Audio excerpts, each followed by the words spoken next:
Pangalawang araw ng NBA playoffs mga kabasketball ang tatlong higher seeds. Gaya ng inaasahan, pinagtatambakan ng kanilang mga kalaban. Naka-upset naman ang Golden State Warriors laban sa number 2 seed na Houston Rockets. At Steph Curry rest back game laban sa Houston Rockets. Successful! At Jimmy Butler puring-puri na naman ang kanyang Batman na tinatawag na si Steph Curry. Number 1 seed sa West, Oklahoma City Thunder.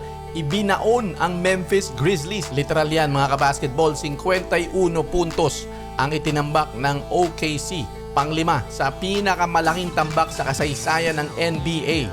At partida pa yan dahil ang sinasabing mananalong MVP na si Shai Gilgeous-Alexander 15 points lang ang ginawa. 4 out of 13 field goal, malas. Pero kahit na ganoon ay buti na lang malakas yung kanyang koponan na OKC. Defending champions Boston Celtics tinambakan din ng Orlando Magic 103-86. Disappointing ang depensa ng Magic dito dahil sila ang number 1 sa defense na nag-aalaw lamang ng 105.4 points per game at 34 threes lang sa bawat laro, pero binigo sila noon ngayong araw na ito. Si Derrick White ang nanguna para dito sa Boston Celtics sa kanyang 30 points at 21 points doon galing sa 7 3-pointers niya. Ang Magic naman ay binuhat ni Paolo Banchero with 36 points.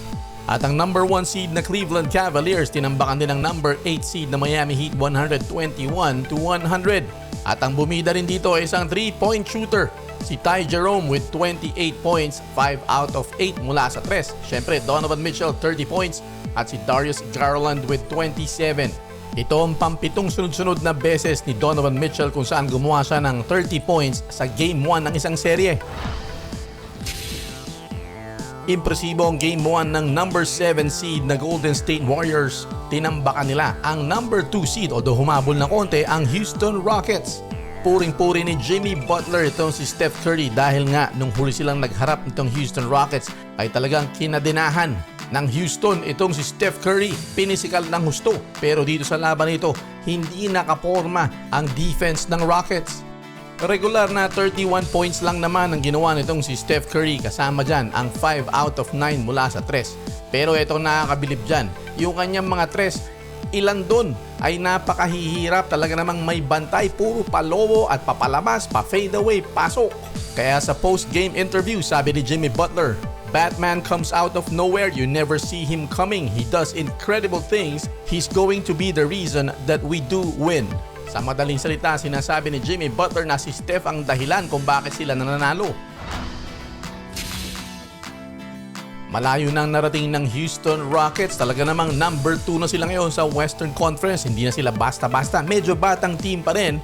Pero ang ganda ng pagre-rebuild na ginawa nila. Pero kanina, gumana ang pagiging veterano at experience itong Golden State Warriors para talunin sila. At malaking dahilan dyan itong si Steph Curry. At pinaalala niya na kaya pa rin nilang mag-perform sa clutch under pressure pagdating ng playoffs. Umabot ng 23 points ang lamang ng Warriors, pero hinabol ito ng Houston Rockets. Pero kinapus na nga sila. Sa tuwing maghahabol sila, itong si Steph Curry ay nakakagawa ng isang malupit na tira.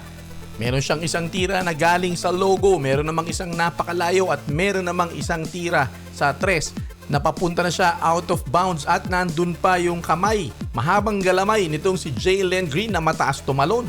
Mahirap pa naman sa basketball, humabol ka na nga ng 23 points, 5 minutes na titira, 4 na lang ang kalamangan, tapos titirahan ka ng ganyan, ay nakaka-demoralize talaga yan, pamatay sunog at nakakasira ng loob. Bawi na lang sa next game, Houston!